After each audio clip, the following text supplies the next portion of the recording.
നിങ്ങളിത് കാണണം കൂട്ടുകാരെ. ഞാൻ ഇന്നാണെങ്കിൽ ഒരു ഉച്ചമയക്കമൊക്കെ കഴിഞ്ഞ് ഇറങ്ങി വെളിയിലോട്ട് വന്നപ്പോൾ എൻ്റെ ചങ്ക് തകർന്നു പോയി. സത്യം പറഞ്ഞ് ഈ കാഴ്ച കണ്ടിട്ട് എന്തോ ചെയ്യണമെന്ന് എനിക്കറിയില്ല. അത്രയധികം കരയണോ എന്തോ വേണമെന്ന് അറിയത്തില്ല. ഈ കാഴ്ച കണ്ട് എൻ്റെ ചങ്ക് സത്യം പറഞ്ഞാൽ തകർന്നു പോയി. അമ്മാതിരി ഒരു കാഴ്ചയായിരുന്നു. പേടിച്ച് ഞാൻ ഓടി വന്ന് നോക്കിയത്. ഓടി വന്ന് നോക്കിയപ്പോഴത്തേക്ക് എന്തോ ഒരു പന്തികേട്. അങ്ങനെ ഞാനിങ്ങനെ ചുമ്മാ അതൊന്ന് പേര് വിളിച്ചേ.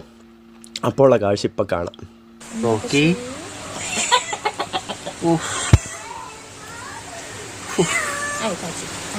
കൊള്ളാട്ടാ, നന്നായി, കുഴപ്പമില്ല, ഉറങ്ങിക്കോ.